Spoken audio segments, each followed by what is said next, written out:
You think you know me?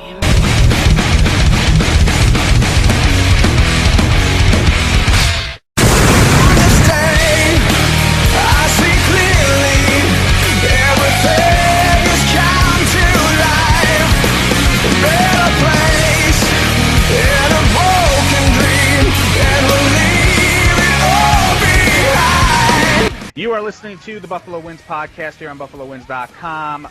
The Bills just lost, surprise, surprise, to the Tennessee Titans 23-17 today in front of probably, 5 people at Ralph Wilson Stadium? No, it's like 6,000 or something like 722. 722.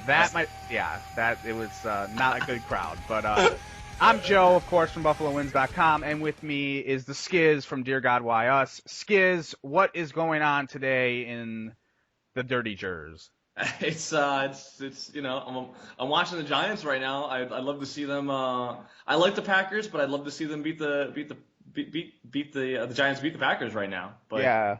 But I watched all of the game, most of the game today. I did go to buy a Christmas tree at halftime and missed a little bit of the beginning of the second half. But I gotta admit to you, it was a little nicer today with the loss, just because I had no expectations going in the way they played the last 4 weeks. And normally I'm completely depressed after a loss, and this week I don't care as much. In all honesty, I'm kind of with you on that. I think it sucks because when we started this season, I know how you felt about the Bills. You were not happy with them at all. You were pissed at them. You just hated them. 11 years of this crap. I know. I've been there. But I try to be kind of like, hey, progress. That's all we need. We just need progress. We need certain guys to play well, and then next year will be our year. We'll be 6-10 this year, and then next year maybe we'll be 9-7, and then in 2013 we'll be 11-5. It was terrible. It's a loser mentality that I had, but I made my bet with it in September, and then they freaking go to this 5-2 record. They look great. I'm happy. It's like finally we might, dare I say, talk playoffs. We could win the division. We beat New England. We beat the Eagles, even though the Eagles are terrible now. And now it's like we're 5-6. We've lost 5 in a row. And I'm with you. Today, I just finished my recap post, and it was just me angry and like, great, this sucks. Yeah, we lost. And I can't get back to that mentality that I had before. You know what I mean? No, they screwed with us. I mean, I don't know if you saw, we'll get into our one disagreement later on, but if you read my post this week, that's what I said, that like, we came into this year going like, you know what, this team has some decent things, maybe they'll go 7-9, maybe they'll go 8-8, and a lot of us just like, we got to that point where we're like, all right, we know what this year is. And then everyone got this, we got all of a sudden everyone's looking at us and going, wow, look at these Bills. We all get excited. They all got our hopes up. And as always, things came crashing down to the point where I wish it was the way it was supposed to be, that we were a 7-9 team that we were supposed to be, which will probably still be a 6-10 or 7-9 team. But the worst part is that we expected it in week 1, and now it hurts so much more because we at a point we're like, wow, we are an 11-5 team, or we're a 12-4 team, and we're all right back down to earth, Joe. Right back down to earth. Yeah, and we're back down to earth, and it just sucks. I just can't get over where this team was weeks ago. I just can't. I mean, I'm watching this Giants game like you are, and I'm thinking to myself, we should have freaking beat the Giants. We were that close to freaking beating them if Ryan Fitzpatrick doesn't underthrow a Stevie Johnson touchdown pass, and it's like we were there. We were that close. Or like Cincinnati, I don't know, like with the Bengals, and like, I know they got crushed today, but it's like we should have won that game if it wasn't for the stupid tuck rule. And right. it's just infuriating that right now it's like we're at the dance and we're sitting in the corner and no one wants to dance with us, and we're just looking at couples happily frolicking, dancing through the night, and we're just sitting there going, this sucks. And it's just so frustrating. Let's just, I guess, break down this game, trying to figure out what happened. Let's look at a couple of good points. There's maybe some good things. I thought C.J. Spiller played great today. He looked good, outstanding. What'd you think? played his heart out. I mean, and he even on the runs where he was only getting 2 or 3 yards, you saw something from him. He was putting his head down. He was running. He wasn't. I mean, he had a couple plays where he tried to dance a little bit and get outside, but he was doing what an NFL running back should do, and putting his head down and running and just trying to bust up the middle. And I liked it. And I think that maybe it finally clicked that, hey, this isn't college anymore. You have a different style of play here. And I think that I think we've talked shit a lot about him. I'm thinking that this might be the breakthrough for him. It's one positive, you're right, that I'm taking out of this game. I think that he figured it out. I think that this might have been his game where he went, oh, okay, I think I got it now. I think I get what I'm supposed to do. I mean, Tennessee doesn't have the best defense, but just the way he was running was different than it was how he was running in the preseason last year. I have not seen him run that way since the preseason last season, and I have my hopes up for him. I do. The thing is, though, and this is a couple of things I wanted to just get on CJ thing, is what happened in the second half? They only handed him the ball twice. That was it. Twice in the second half. Because as soon as we get down, Joe Chan has to start airing the ball out as much as possible.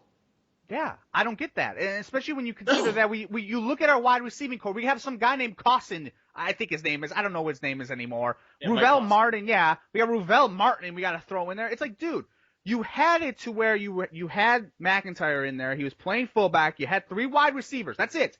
You had I think they may have Chandler lined up. I don't know at this point, but I saw the fullback and I was like, yes.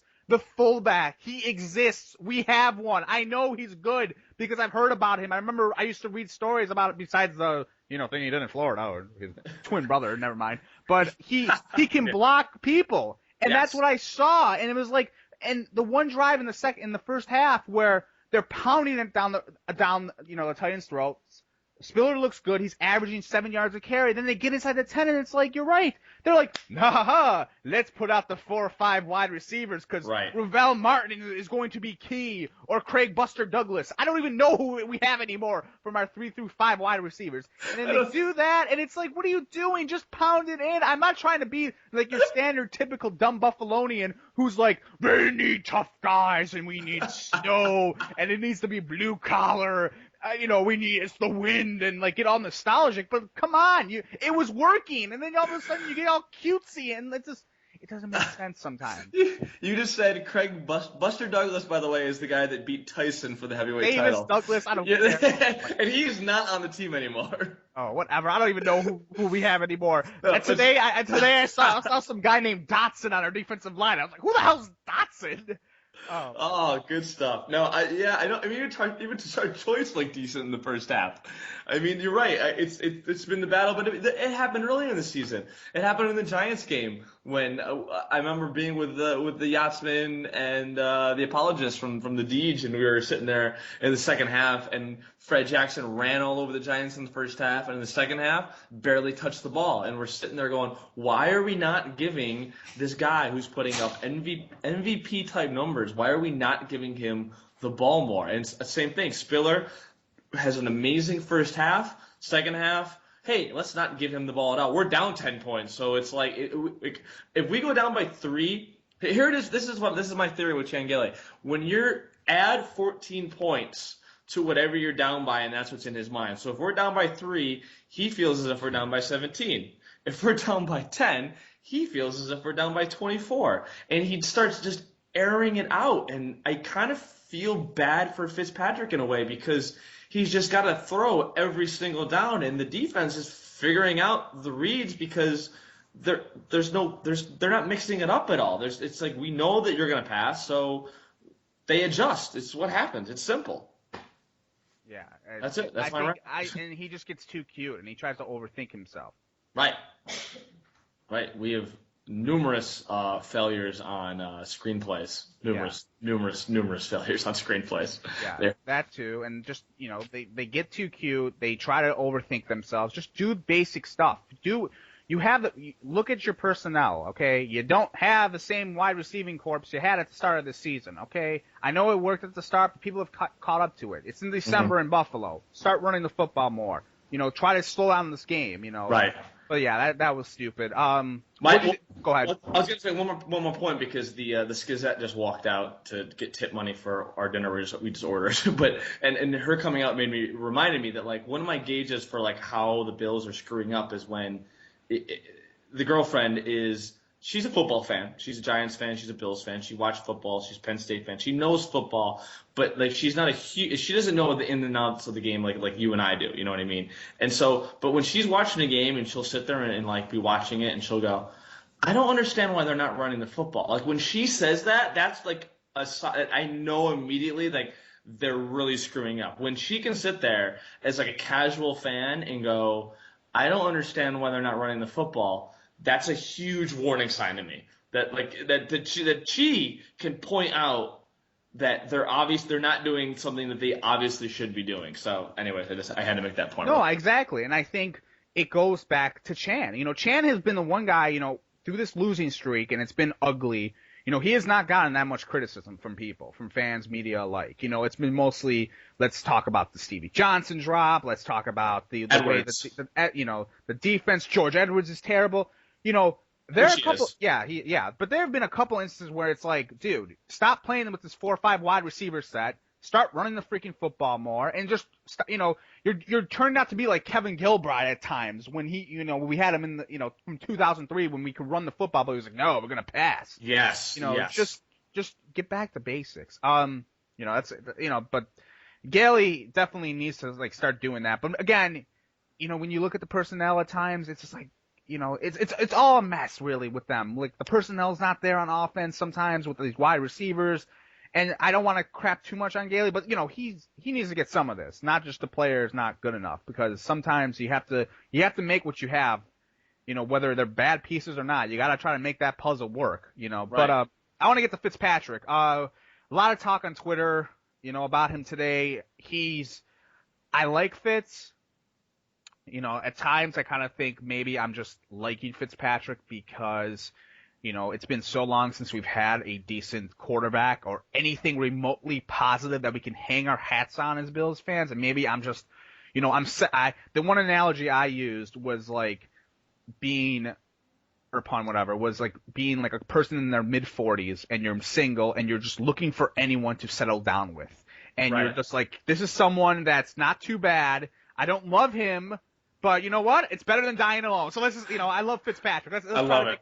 Let's try to make Fitzpatrick into the guy. I love it. And and sometimes I'm just I kind of think to myself, maybe I'm just trying to get myself into believing in Fitz, because there's two different sides to his story. There's the one where, like we alluded to, he doesn't have that many guys around him that, he's got UB's practice squad on our team right now for offensive skill position. I like naming Roosevelt. He seems like a nice kid. Everyone talks about how great he is, but come on, you can't have how many undrafted wide receivers are you going to have on this team? Well, and then on the other hand, he's made the worst things he did today was he overthrew and underthrew a lot of guys, and like badly. It wasn't even close. Like a lot of drops too, though. A lot of drops. Yes, exactly. A lot of drops though. In the last 2 games, a lot of drops. But let me. I like that. I love that. Yeah, it's called settling. Like we're settling. We're going. Okay, this is good. We'll take him. We'll take him in. And I think you're right. And he's a likable guy. So a lot of people are very defensive of him. And I mean, we watched the game on the same specific website, and people were very defensive of him. A few people were, and I was just like, I didn't really understand it to a point, but I get it. You're right. We've settled. We've gone, all right, we finally have a quarterback who's decent. He's likable. He can make some big plays. But as I've been saying too on my site, he was inconsistent last year too. He'd have 3 great games and then disappear for 2 or 3 games. And he has had the problem of having to play from behind recently, but he needs to improve a lot. And I will say this about the skill positions though, Joe. I do think that we have some talent, and I know me and you were going to have our Stevie Johnson conversation, but I do like Stevie Johnson. He does have talent. I personally think that David Nelson can be big in this league. I really do. I think he's years away from it. He's young. He's raw. I like David Nelson, and I think Scott Chandler isn't bad. But after that, they don't have a lot of options. I mean, Brad Smith really had a great game, but is not a full-time wide receiver. He really shouldn't be. He had a good game, don't get me wrong, but he's not a full-time wide receiver. C.J. Spiller's not a wide receiver. Again, Naaman Roosevelt is a practice squad player at best. And even Donald Jones, when he was healthy, I don't think is that great of a wide receiver. I don't, but no offensive line though too, Joe. We have to mention that the offensive line has been as good as it was in the beginning of the year. It is garbage now. Really? No, I disagree with you. I thought the offensive line played well today. I Really? think, yeah, Fitz went back to pass 46 times today and was sacked once. That's it. I think that's pretty good. He was rushed a lot, but all right, okay. I'll take it. I mean, I'm just saying that. I mean, I think they've been. Are they as good as they were at the start of the season when they were healthy? Probably not. But from what they have, I don't even know who's their center anymore. I think it's Urbeck. I don't even know. Urbeck, yeah. Yeah, but I thought I'm That's a good fine point. with the offensive line. I really am. I think though with the skill guys, I'm with you. I like David Nelson, but I wouldn't mind them. You know, when you look at some of these elite offenses in the league right now, and you look at the Packers, you know, we're watching this game on TV, and you see their skill guys. Their skill guys kill our guys. Like just Greg Jennings kills Stevie Johnson. Oh yeah. Jermichael Finley kills, you know, Chandler. All of these guys, you know, these are elite skilled teams, and I don't know. Yeah, Jordy Nelson is their number 3, and he's probably would be maybe even better than Stevie to a point. Like, Yeah, maybe. Because I mean, it depends. But he makes. We'll talk about it. yeah, no. I hear you though. But like, you know, I could see them going to where they have to go and get more offensive help. Right. You know, but I think really the bottom line is this, and this is where, you know, we opened it up, this podcast, with me being angry, you being angry. But if you want to be optimistic, and not about optimistic, but if you want to, optimistic, I guess is the word I'm looking for. But if you want to look at how you're going to build this team to compete in 2013, because that's where we're at, it seems like, where you're just praying that the draft gods will actually smile on us. You know, I can live with the offense being this way with these skilled guys, you know, if they resign Stevie and they maybe add someone else, but they have to fix this defense is what I'm getting at, I guess. Oh, like, it's defense, so bad. It's terrible, and I don't care. You know, some people were like, well, they only allowed 2 field goals in the second half. Give me a break, okay? It's the Titans, okay? The Titans are terrible. I think the Titans are a joke. I don't even think they're the type of team that's going to win another game this year. I haven't even looked at their schedule, but if they make the playoffs somehow, they're going to get killed in the first round. Their wide receivers make our wide receiving core look like the posse from the Redskins of the early 90s, okay?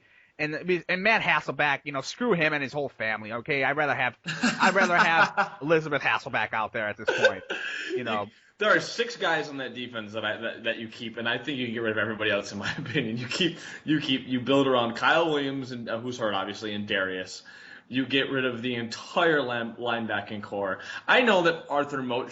People are like, "Oh, Arthur Moat's last year." Barnett, you got to keep. What was that? Barnett, you got to keep. That's what I was gonna say. You keep Barnett because he is maybe the defensive MVP this year. I love that pickup, and so you keep Barnett and those 2 guys on the defensive line, and in the secondary, I do like our safeties with Wilson Bird and Brian. Well, Brian Scott, because he played his heart out, and I like him as a reserve. He's not a starter, though, because if Brian Scott can play linebacker, he's just one of those guys that plays with his heart, and that's why I give him a pass, because Brian Scott plays hard every single game. He's not a starter, really. He shouldn't be a starter. He's just one of those guys that should be in there. So I give him a pass as my 6th defensive guy keep. Everyone else, gone. I don't care who you are. Leos McKelvin made a couple of good plays today, but for the most part, he is garbage. Terrence McGee does not need to be a Bill anymore. Drayton Florence, you know, I was happy when they re-signed him, but he has not been good this year. And every other linebacker we have on this team is useless. Everyone got high on Arthur Moats because of him hurting Favre last year. Do people realize that's the only reason why they like him? It's like that whole hang up. And then he also talks to people on Twitter, and people, you know, if you do that, people are gonna love him. Don't get me started on that bullshit. I had a tweet at Kelvin Shepard that my girlfriend made me delete before I sent it. I was typing it up, and she was like, "Don't," and I was like, "Really?" She's like, "Don't send that. You're gonna regret sending that." And I won't go into it, but like he made a comment on Twitter that just made me so angry, and I was just going to tweet at him. And maybe, you know, I don't know, maybe he's a good guy, but the fact I hate these people that suck up on Twitter. That's a whole other conversation. Yeah, but I think defensively, real quick, you know, with the secondary, I still wonder, you know, people have talked about we need to get a new secondary. I still think it boils down to pass rush. You want to get interceptions in this league. You know how you get that? You have to get pressure on the quarterback. You pressure the quarterback, you're going to throw interceptions. No one in that front 7 knows how to rush the passer. Danny Batten, like you said, Arthur Moats, Chris Kelsey, None. None. It's Kelsey, Yes. the great white joke, as I call Yeah, it. the great white joke. Yes. None of those guys know how to pass the football. None of those guys can rush the passer. No. And until you can rush the passer, I don't care if it's Darrelle Revis back there. You're not going to be able to, sustain. You're not going to be able to stop the passing game. You got to get pressure, and that's why in the draft or free agency, I do not care if they go out. If they're a 3-4 defense, give me two awesome outside linebackers like freaking Von Miller or half the Pittsburgh Steelers linebackers that they seem to always find. Give me those guys. If they're going to run a 4-3 defense, find me two new defensive ends. Find me Bruce Smith. Do that. That's what you need to bank your, because that front seven is a joke. It's a joke. Spencer Johnson is a defensive tackle playing outside linebacker right now. That's great. I think that's awesome. That sucks. What? How is he going to get to the quarterback? He couldn't get to the quarterback when he was on the defensive line, and now you're going to put him back farther and give him a little bit of a running start, and he's going to get the. It's so ridiculous. They got to scrap. They got to scrap pretty much everything. And I know as I mentioned, I was going to say something at Kelvin Shepard. I think the kid shows heart, and he looks like he might be okay, but he's not a starting linebacker in the NFL right now. He has no business starting as an inside linebacker right now. He should be learning and getting there in a year or two. But we have no other options. It's so awful. Well, let's just hope that he comes around. I mean, a lot of people have talked about the draft class, and if you want to talk about that, this year's class, I'm not sure. The jury's still out. Like some people, kiss asses want to freaking talk about how they're making strides. In comparison to last year's draft class, that's terrible. Yeah, they look like the '85 Bills draft of Andre Reed and Bruce Smith. But just because you get on the field doesn't mean you're going to be a dynamite draft class. And again, it's going to be another year or two to really assess if these guys are good or not. Okay, Yeah. So I'm not going to sit there and go, look at the progress because Kelvin Shepard made a tackle today. Right. Yes, Kelvin Shepard. Maybe I'd rather have him playing over Andre Davis because Andre Davis was wasted and he was done. Shepard got owned on that the short Chris Johnson run, the 5-6 yard touchdown run he had.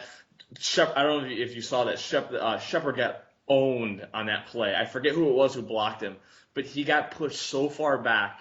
It was embarrassing. It was absolutely embarrassing. Hopefully he'll he's a rookie, like you said. I think with these rookies, I'm not gonna start going ape crap over here about it. I'm not. I still need to wait. Right now, we're gonna see. It takes 3 years to really grade a draft class, so I'm not gonna start having a boner because freaking Kelvin Shepard made some stops. You're right. Sorry, but yeah.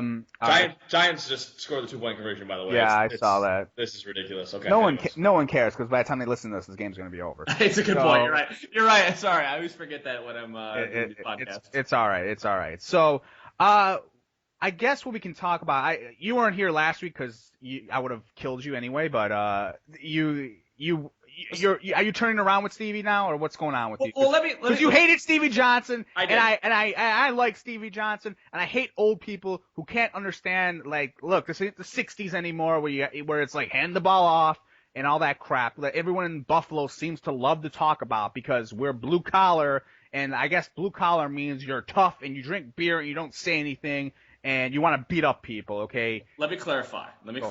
Did you happen to read? Did you read my my post this week yesterday? I think I skimmed through it while I was yelling at the Sabres or something. I don't know. Okay. So I did clarify a little bit yesterday about that whole thing with me and ranting on Stevie Johnson on Twitter. First of all, the whole celebration thing, I did not even know that happened until I got home Sunday night. I was at the Jets game last week. Okay. So I didn't even know the whole shooting the leg airplane thing. I didn't even know that happened. So my rants on Stevie Johnson had nothing to do with celebrations whatsoever. That was the first thing I needed to clarify, and I wrote that in my post this week. I did not know that happened. I do believe I don't like the celebration that he did, not because it was a celebration, because I thought it was unoriginal and I thought he can do better. Why so serious? Awesome. Shooting in the leg, too easy. But that's just me. But I thought shooting the leg was awesome, but okay. But that's agree to disagree. I mean, whatever. I didn't care. I didn't whatever. It was no big deal to me. When I freaked out, and again I did overreact because if you are a reader of DGWU, I have intermittent rage storms where I overreact. And so I was freaking out about the last drive because of all the drop passes that he had and the opportunities. That's what I was upset about. So what I've been freaking out about was just this idea that he's our number one receiver, and several occasions now in the fourth quarter he either disappears entirely, or when he has the opportunity he blows it, and that's just what he's done. Now, I like Stevie Johnson. I think he's a fantastic receiver, and yes, he has torched Revis a few times now. But for me, to really call someone a number one receiver, they have to be that clutch guy that you're like, you know what, you can throw anything at him and he's going to make it happen. You can overthrow him, you can underthrow him, he's going to come through, and he's not there yet. And I you know what, it's fine. He's still young. He kind of blew into the whole system last year out of nowhere. I've come around a little more, and I said that in the website too. When the game ended, I was like, don't give him any money. That's stupid. You got to give him money. He's obviously our number one receiver right now. We have no other options. We have no other choices. He's better than Lee Evans, but I just got upset because he has, I know you love him, Joe, he has not been a big fourth quarter final drive type of receiver. He's not there yet. He did have a fourth quarter touchdown today. I will give him props for that, but that's where I'm upset with him. I have come around. I overreacted. But he's got to come through. He's got to be a clutch guy, and he's not clutch right now. I'll give you that. Look, he's not. I don't think he's a number one wide receiver. I'll give you that. And I do agree with you with the whole. What are they going to do? They're going to let this guy go, and I think that's what the whole thing is about. Like, this team over the years, and Jeremy White made a point of this on Friday, and he hit it out of the park, where we've had so many guys over the years that we've had this whole thing of, oh, you know what, this guy's not elite, and and because of that we can't pay him, and it happened with, it's happened so many times where it's like we can't pay Jabari Greer the going rate for free agent cornerbacks, and then after he signs with the Saints, we sit there and we go, whoa, look at how much money he got. I wouldn't have paid for that. Or even when we do it with some people did it with Paz, where I agree we shouldn't have let Paz go, but there's some people who are like, well, look at how much he got or whatever. There's always this sense of he's not elite, so let him go. Forget that. Let's keep good players around on this team is what I'm saying. And I thought the whole reaction last week, and I'm sorry to go back to last week, because it would have been great if we did it like in the spur moment last week, was like how people were crapping all over Stevie about that celebration. I thought it was a funny celebration. I thought the media was a complete joke in making. There were people who made Plexico Burress sound like he was a saint. Plexico Burress, let me explain to you something. Even before, two things. Even before, now he seems more humble because he went to jail, and yes, jail changes people. Fuck him. Before he went to jail, he was a complete ass towards Tom Coughlin, towards the Giants. Everyone hated him in the Giants organization because they thought he was a diva, because he thought he was a jerk, and because he was not a good teammate. People thought that about him. And he was also the same idiot who, when the media sits there and goes, oh, well, Stevie Johnson, that was just appalling, not colorful at all, immature. It's like, really? Do you know how many people made jokes about Plexico Burress at that nightclub after it happened from the media because he was dumb enough to wear sweatpants with a freaking gun tied to a rope or whatever the hell he had? He looked like a bum and he shot himself. Everyone from the New York Times to the New York Post to everyone made fun of him because of that. And all of a sudden it's like, oh, well, Stevie's out of his, how can you say that about, do that? The same people that vilified Stevie Johnson were the people that were vilifying Plaxico. Bob Costas is bullshit. I honestly, I don't know, the girlfriend's out of the room, but I sometimes I say awful things and wish awful things on people. I wish the most awfulness of awful on Bob Costas. He is a piece of shit. I don't know your feelings on the guy. I guarantee you he's got like hookers tied up in his basement right now. He is not a good guy. There's something about him. He tries to act all high and mighty on everything he I'm having a rage storm, Joe. I'm having a rage storm right Relax. now. I hate Bob Costas. I'm not a Bob So, Costas guy. him and Joe Buck and these guys, like they just want to get on their soapboxes and preach and preach and preach. And they're the people that were talking down to Plaxico. And then that happens, and it's like, oh, well, let me like that was why I got so upset when I realized that people thought I was talking trash about Stevie because of the celebration. And I was like, no, I don't give a crap about celebrations. I care about what happens on the field. That's what matters to me. I don't care what you do. He could have pulled out an actual gun and shot someone, and I don't care if you win a football game. Like that's how much I Yeah, don't and that's care. what, and that's what, just to go back to like the point on just Stevie staying here and not leaving. I don't want it to be a situation where he goes, because I know it's going to happen. People in Buffalo, fans, they always try to focus on some stupid crap when it comes to like, well, Marshawn Lynch is a jerk because, he ran over a fat chick on Chippewa. Or Willis McGahee doesn't like the nightlife. Or Jason Peters, is lazy. They'll leak stuff that he's lazy. I'm seeing it already where certain people in the media, I know a couple of the TV guys in Buffalo are leaking stuff like, oh, I'm tired of, the Bills may be tired of Stevie's antics and all that sort of stuff. And I know what's going to happen because they're going to have to pay him $8 to $10 million a year. But again, that's just the going rate for wide receivers like him. He's going to get that money. Santonio Holmes got $10 million a year, and if you look at his numbers and compare him to Stevie Johnson, Stevie's last 2 years, like this year and last year, they're better than Holmes' numbers are. Right, and You know what I mean? And Stevie likes Buffalo. I think he wants to be here. Yeah, I mean, he probably does. He wants to get paid, obviously, and that's it. And just, sign him and then try to keep this offense, which, it's had its better moments this year, like over, this week it wasn't a great moment, obviously, but like try to keep some of them, around and all that sort of stuff, and stop with the whole, getting the whole crap about, well, this guy's not elite, so we can't pay him money crap, because that's the same stuff that we heard under Tom Golisano, and we heard that with him, Right, and like, right. with Brian Campbell or whatever, even though the deal didn't make, Campbell stunk with that contract, but we always heard that, and it was like always us trying to be accountants. Forget the accounting for once in our lives, okay? Just look at who you want on this team and who's a good player. Stevie is a good player. Is he number one? No. Maybe he will develop into one. He's only been playing, if you think about it, he didn't play the first 2 years of his pro career. He sat on the bench and did nothing except rap on YouTube. He's been playing since last year, and he's been all right. Really, if you think about it, he's only had 2 years worth of game experience. What is it, 25 games maybe? Yeah. So let's see what happens. Extend him, and that's it.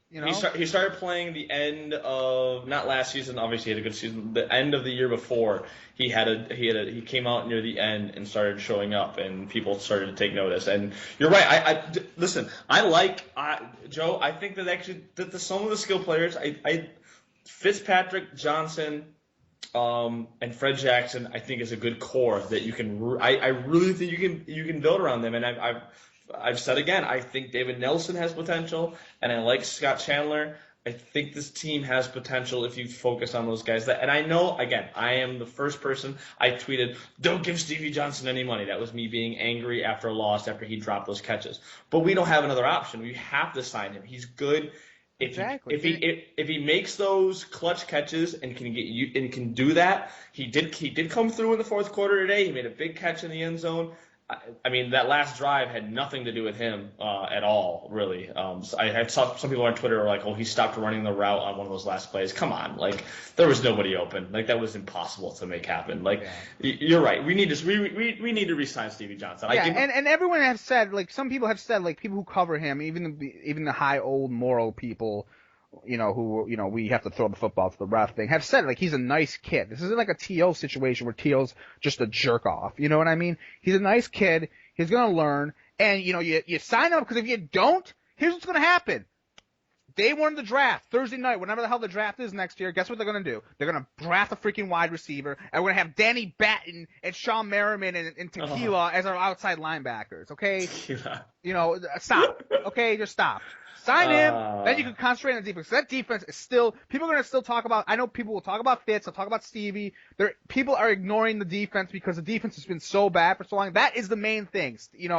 That's the main thing. The only reason why it doesn't get that much airtime is because, when you have the media and you have talk shows, they want to get people riled up. They want to get people, they want to get debates. There is a debate with Stevie and Fitzpatrick. There is a debate. I can even listen to that. But there is no debate with this defense. It's awful. That's why you need to re-sign Stevie, and then you have to go out there in the offseason, find your elite stud linebacker, secondary, whatever. Just fix that defense. Give the mustache George Wanstead the freaking, the booth, and let him call defensive plays. I don't care at this point. That's gonna happen.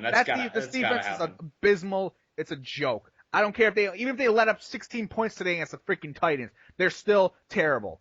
Terrible. Wait till next week. People talk about the Chargers and how the Chargers are collapsing. I guarantee you the Chargers hang 35 on the Bills next week. Guaranteed.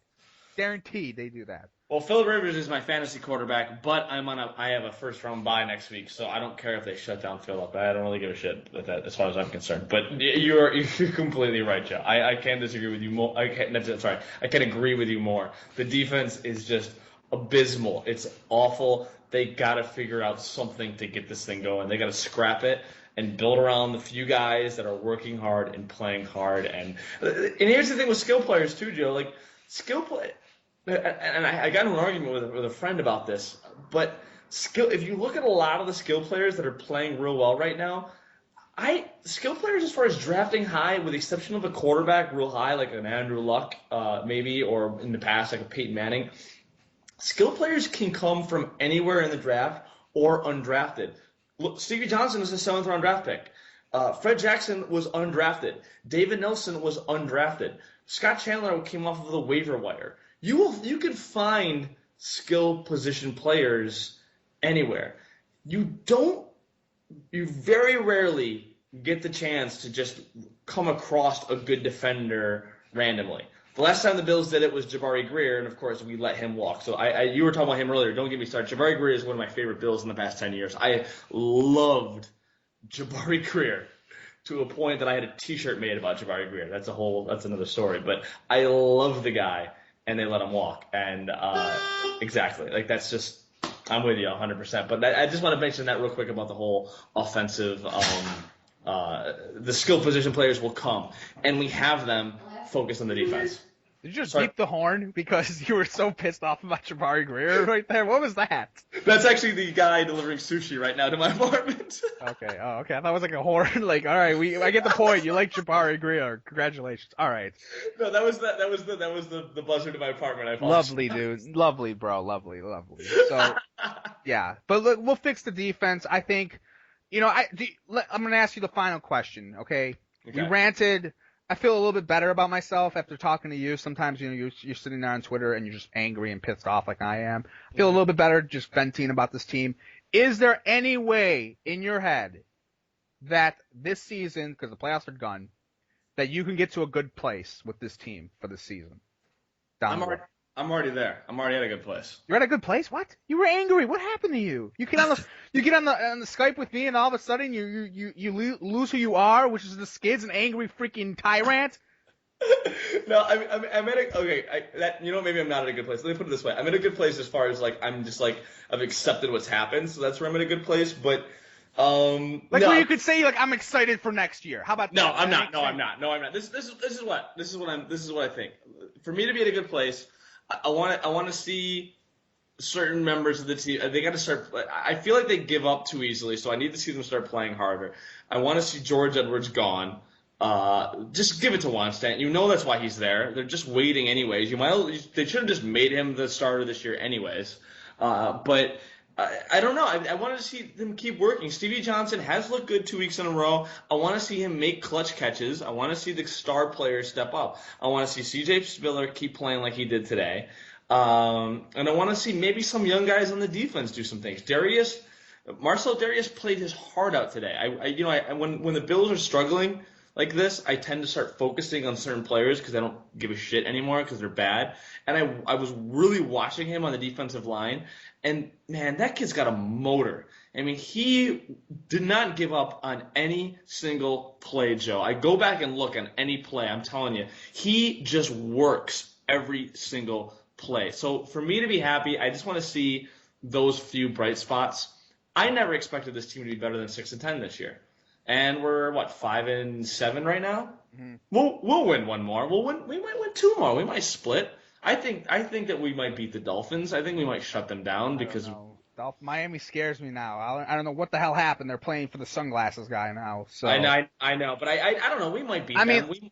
I'll say this: if they go, I hope we crush Denver and Tim yeah. Tebow and his Oh piece of please, we're losing that shitness. game. We're playing that game on Christmas Eve, okay? And we know who's gonna be looking down on and Tebow that night, okay? Because of that freaking day. Please, we're done. There's gonna be light shining on his ass Yeah, that day. we're gonna lose 142-0. Yeah, but I think, hey, if they go 7-8, if they go 8-8, and they're, I guess if their offense plays better and more consistent, but it's really hard to ask when you don't have Fred Jackson in there and you got the UB practice squad in.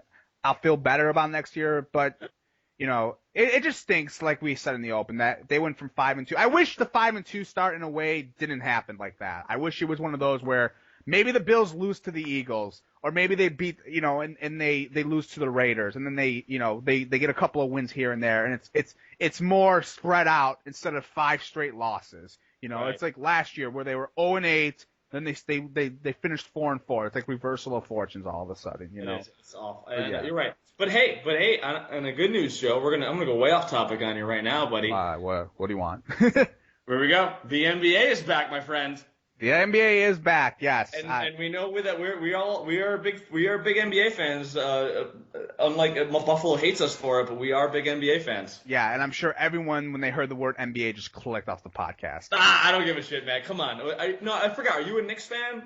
No, what the hell am I? I kind of like the Lakers. Yeah, I'm a bandwagon fan, I'll be honest. I remember. I am excited. I hope the Heat get destroyed and that's it. Because I just want the Miami Heat to lose. I'm excited for some Buffalo wins. Dear God, YS Sports get togethers for NBA. Me and the Aspen might be buying a Knicks package actually at MSG. Yeah, because it's a short season, so they're actually getting really good deals right now. Wow. So. If I had a job, I would look into that with you guys, but I don't. I'm living vicariously through the stereotype of bloggers being bums in their basement. I'm playing that right now in my apartment without a job. It's awesome. Okay. You live in New York. You don't have to do that. Jeez. All right, so we're done. Okay, so yeah, Bills lose 17-23. They got the Chargers next week, and then they come home for 2 straight against Miami, Denver, and then they finish the season. It was supposed to be the flex game schedule where they were going to play at 8 o'clock against the Patriots, but they're not going to win obviously this year. Oh, God, what a horrible last 5 weeks, man. Life sucks. Okay. You mean week 17 when the Bills face Ryan Mallett? Oh, I don't know. Will the Pats? Yeah, the Pats could do that, too, yeah. Yeah, Mallett versus, who the hell's that backup? Oh, Tyler Thigpen. Tyler. Maybe they'll bench Fitzpatrick so they can get a higher draft pick like they did last year. Finale would be great. All right, that's it. So, for The Skiz, Dear God YS, make sure you check it out his site. You can follow him on Twitter, The Skiz. I'm Joe Pinzoni, and we are signing off.